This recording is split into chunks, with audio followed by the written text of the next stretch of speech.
Assalamualaikum warahmatullahi wabarakatuh. Kembali lagi dengan saya Aditya.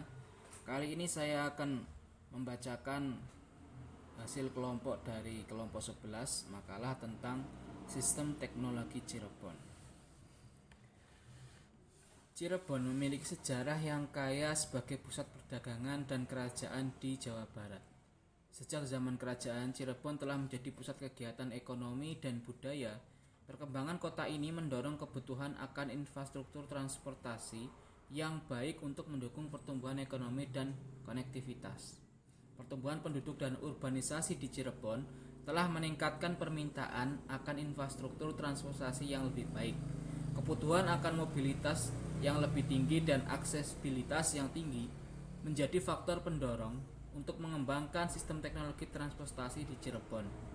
Dalam rangka mengatasi tantangan dan memenuhi kebutuhan tersebut, pemerintah dan pihak terkait di Cirebon telah melakukan upaya untuk mengembangkan sistem teknologi transportasi yang lebih baik, termasuk pembangunan jalan, pelabuhan, bandara, dan penggunaan teknologi modern dalam manajemen transportasi untuk pengembangan sistem teknologi yang lebih maju dan efisien di era Cirebon. Baiklah, selanjutnya kita akan mengenal sistem teknologi yang ada di Cirebon. Pada masa kerajaan Cirebon, sistem teknologi yang ada tentu berbeda dengan yang saat ini kita kenal. Namun, ada beberapa aspek teknologi yang dapat kita temukan dalam konteks tersebut. Yang pertama ada arsitektur dan konstruksi. Salah satu contoh teknologi yang berkembang pada masa kerajaan Cirebon adalah bidang arsitek ataupun konstruksi. Kerajaan Cirebon memiliki bangunan-bangunan yang sangat megah seperti keraton, istana, masjid yang dibangun dengan menggunakan teknik konstruksi yang canggih pada saat itu. Contohnya adalah pembuatan Masjid Agung Sang Cipta Rasa yang memiliki arsitektur khas Cirebon dengan ornamen-ornamen yang sangat indah. Selanjutnya ada seni dan kerajinan. Kerajaan Cirebon juga dikenal dengan seni dan kerajinan yang berkembang pada masa itu. Contohnya ialah kerajaan batik atau kerajinan batik maksudnya yang menggunakan teknik perwarnaan dan motif khas. Selain itu, seni ukir kayu maupun seni anyaman ataupun seni pahat merupakan perkembangan di Cirebon pada masa itu. Selanjutnya ada pertanian dan irigasi. Teknologi pertanian juga berkembang pada masa kerajaan di Cirebon. Masyarakat Cirebon menggunakan sistem irigasi untuk mengairi sawah-sawah mereka. Mereka juga menggunakan teknik pengolahan tanah dan pemupukan untuk meningkatkan hasil pertanian. Yang selanjutnya ada transportasi.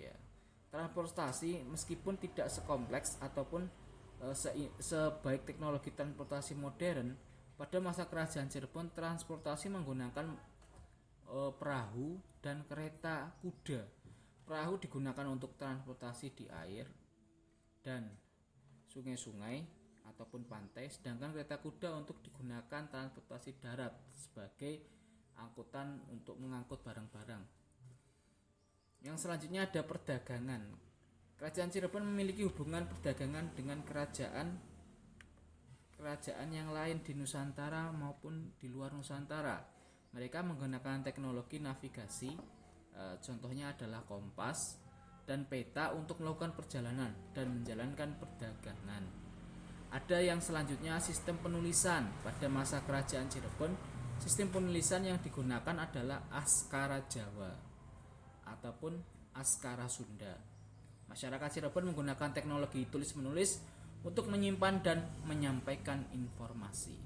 Meskipun teknologi pada masa kerajaan Cirebon tidak sekompleks dengan teknologi modern, namun perkembangan teknologi pada saat itu tetap memberikan kontribusi yang luar biasa, kontribusi yang penting dalam kehidupan masyarakat Cirebon pada saat itu. Yang selanjutnya kita akan mengenal teknologi di Cirebon. Sistem teknologi di Cirebon. Yang pertama ada kereta Paksi Naga Liman. Kereta Paksi Naga Liman adalah sebuah kereta kuda yang terkenal di Cirebon pada saat itu. Kereta ini merupakan salah satu simbol kebesaran dan kekuasaan kerajaan Cirebon. Namun, Paksi Naga Liman mengacu pada lambang kerajaan yang terdapat pada kereta tersebut, yaitu gambar naga dengan sayap yang melambangkan kekuatan dan keagungan. Kereta paksi Nagaliman terbuat dari kayu yang dihiasi dengan ukiran yang indah dan dihiasi dengan warna-warna yang cerah.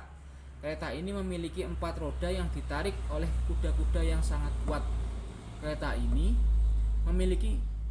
digunakan oleh raja ataupun bangsawan Cirebon untuk perjalanan yang penting seperti upacara keagamaan, prosesi kerajaan ataupun perjalanan resmi.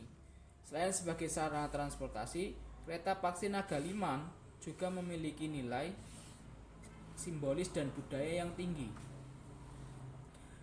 Kereta ini melambangkan kekuasaan dan kebesaran kerajaan serta menjadi bagian dari tradisi dan upacara kerajaan di Cirebon. Hingga saat ini, kereta paksi Nagaliman masih dijaga dan dilestarikan dengan baik sebagai warisan budaya yang berharga di Cirebon. Selanjutnya ada kereta Singabarong. Kereta Singabarong merupakan salah satu benda pusaka yang dimiliki Keraton Kasepuhan Cirebon.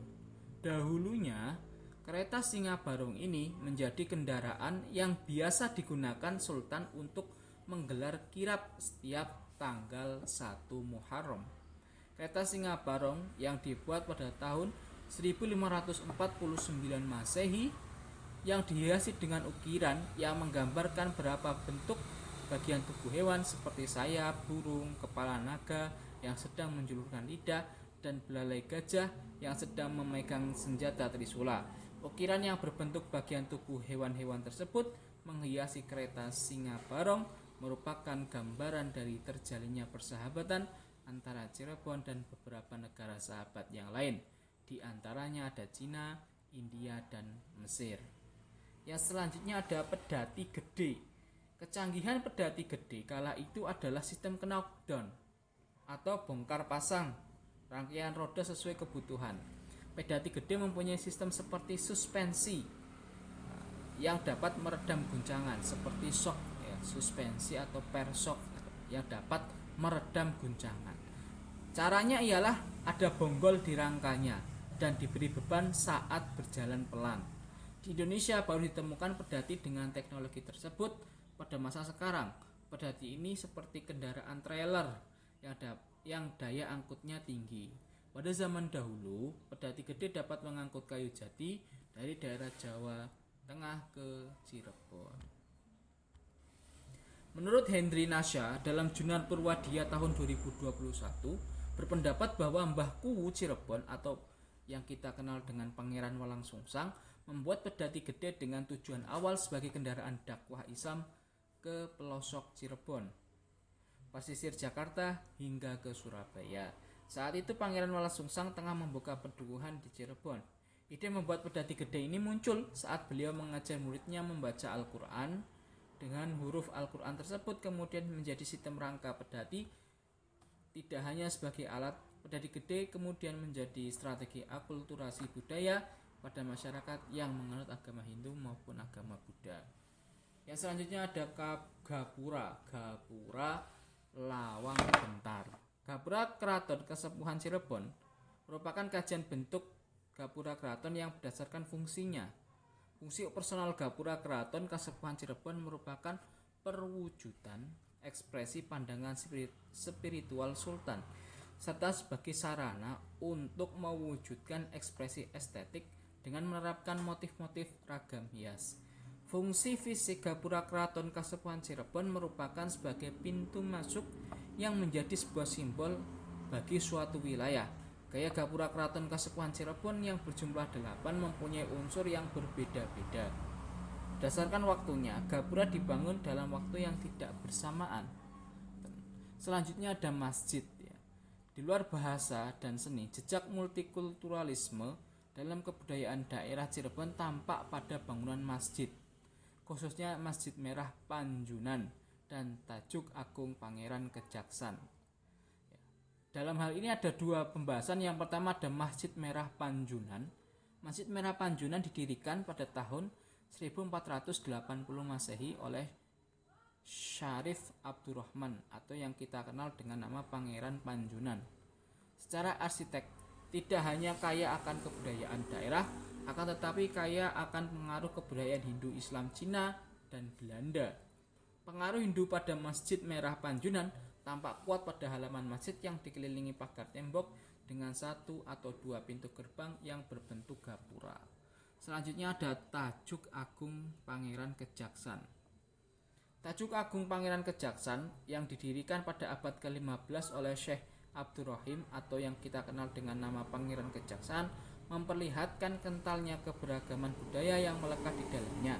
Secara eksterior, keberagaman budaya tampak pada adanya gapura yang mempresentasikan adanya pengaruh Hindu serta atap yang berbentuk limas dengan hiasan momolo atau mastaka pada bagian puncaknya yang merepresentasikan pengaruh kebudayaan daerah dan pengaruh Islam.